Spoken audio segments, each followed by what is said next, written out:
Hi my dear குட்டீஸ் and friends, welcome to Sahana corner. இன்றைக்கி குட்டி குட்டி தெர்மோகால் பால்ஸ் நிறைய எடுத்திருக்கேன். அதை வச்சு தான் ஒரு கிராஃப்ட் பண்ண போகிறோம். அடுத்து ஒரு ஒயிட் கலர் கார்ட்போர்ட் இருந்தது, அதையும் எடுத்திருக்கேன். அதை வந்து சர்க்கிளாக கட் பண்ணணும். அதுக்கு வந்து ஒரு மூடியை வந்து மெஷர்மெண்ட்டாக வச்சுட்டு வரைஞ்சி கட் பண்ணி எடுத்துட்டேன். இதுக்கு மேலே வந்து நம்ம டிஷ்யூ பேப்பர் வந்து ஒட்ட போகிறோம். அதனால் ஃபர்ஸ்ட் வந்து ஃபெவிகாலில் கொஞ்சம் தண்ணி மிக்ஸ் பண்ணிவிட்டு அந்த பேஸ்ட் வந்து போர்ட் மேலே ஃபுல்லாக அடிச்சிடுங்க. அடிச்சுட்டு இந்த டிஷ்யூ பேப்பர் எடுத்து வச்சோம்ல, அதை வந்து மேலே ஒட்டிடலாம். போர்டு வந்து ஆல்ரெடி ஒயிட் கலர் தான் இருக்குது, பட் வந்து கொஞ்சம் ஒரு க்ரஷிங் எஃபெக்ட் இருக்கணும் அப்படிங்கிறதுக்காக மேலே டிஷ்யூ பேப்பர் ஒட்டுறேன். இல்லாட்டி கூட நீங்கள் வேண்டாட்டி அப்படி விட்டுடலாம். ஓகே, இப்போது வந்து ஒட்டியாச்சு. சைடில் எக்ஸஸாக இருக்கிறத கட் பண்ணிவிட்டு அந்த இடத்துலையும் மடித்து ஒட்டிடுங்க. ஒட்டிட்டு இதை வந்து நல்லா காய வச்சுருங்க. காய வச்சதுக்கப்புறம் இதுக்கு மேலே நம்ம கிராஃப்ட் பண்ணலாம். ஒட்டாத இடத்துல மேலேயும் கொஞ்சம் ஃபெவிகால் வந்து அப்ளை பண்ணிக்கோங்க.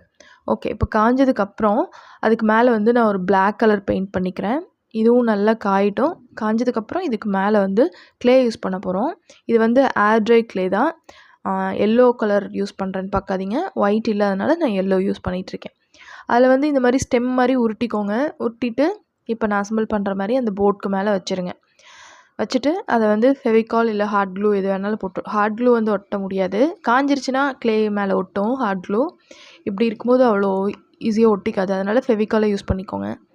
ஸோ இந்த மாதிரி ஸ்டெம் அரேஞ்ச் பண்ணிக்கிட்டு, ஸ்டெம் வந்து எப்படி வேணால் அரேஞ்ச் பண்ணிக்கலாம், நான் இந்த மாதிரி அரேஞ்ச் பண்ணியிருக்கேன்.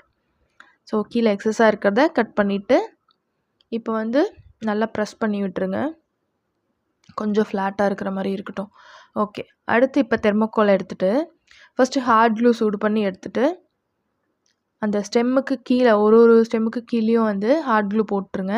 போட்டுட்டு அது மேலே தெர்மோகால் போட்டிங்கன்னா ஹார்ட் க்ளூ இருக்கிற இடத்துல அப்படியே ஒட்டிக்கும். அப்படி பஞ்சாக கிரேப்ஸ் எல்லாம் இருக்கும்ல, அந்த மாதிரி ஒட்டிக்கும். அந்த மாதிரி ஒரு ஸ்டெம்முக்கு கீழேயும் ஹார்ட் க்ளூ வந்து அப்ளை பண்ணிடுங்க. அப்ளை பண்ணிவிட்டு அப்படியே எடுத்து கொட்டினீங்க அப்படின்னா நிறையா தெர்மோகால் பால்ஸ் மேலே ஒட்டிக்கும்.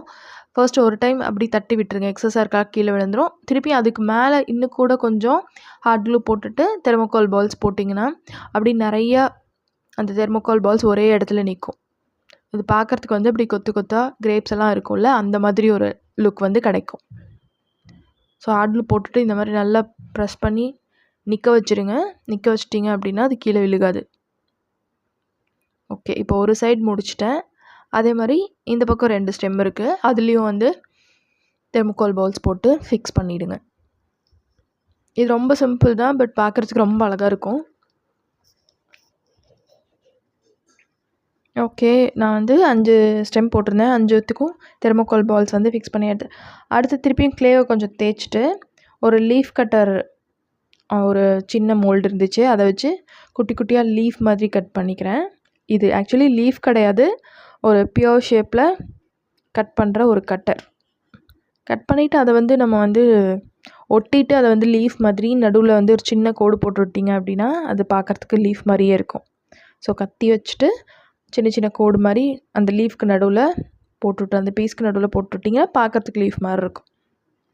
ஓகே, இப்போ முடிஞ்சிருச்சு. அடுத்து வந்து கலரிங் மட்டும் பண்ணலாம், அவ்வளோதான்.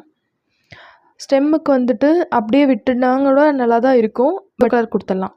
ஏன்னா இந்த க்ளே என்ன ஆகுனா காஞ்சதுக்கப்புறம் ரொம்ப லைட் கலராக மாறிடும். அதனால் கலர் பண்ணுறது தான் பெஸ்ட்டு. அதனால் க்ரீன் கலர் பெயிண்ட் பண்ணிக்கிறேன் ஸ்டெம்முக்கு மட்டும். லீஃப்க்கும் க்ரீன் கலர் பண்ணிக்கலாம். டபுள் கலராக கொடுத்தீங்கன்னா இன்னும் அழகாக இருக்கும். நான் வந்து சிங்கிள் கலராக கொடுத்துட்டேன். அதுக்கப்புறம் அந்த கிரேப்ஸ் மாதிரி இருக்கு இல்லையா, அது ஆக்சுவலி கிரேப்ஸ் கிடையாது, சும்மா ஒரு பூ மாதிரி இல்லாட்டி நிறைய ஃப்ரூட்ஸ் மாதிரி இருக்கட்டும் அப்படிங்கிறதுக்காக. கிரேப்ஸ்னால் எல்லோரும் நார்மலாக பர்பிள் கலர் கொடுப்பாங்க, நம்ம வந்து டிஃப்ரெண்ட்டாக ரெட் கலர் கொடுக்கலான்னு சொல்லிட்டு ரெட் கலர் பெயிண்ட் பண்ணியிருக்கேன். இது அந்த பிளாக் பேக்ரவுண்டுக்கு அட்ராக்டிவாக இருக்குல்ல. ஓகே, அந்த பழம்லாம் கீழே கூட கொஞ்சம் விழுந்திருக்கிற மாதிரி தெர்மோகால் பால்ஸை ஒன்று அங்கங்கே போட்டு ஒட்டிட்டு அதுக்கும் வந்து பெயிண்ட் பண்ணியாச்சு.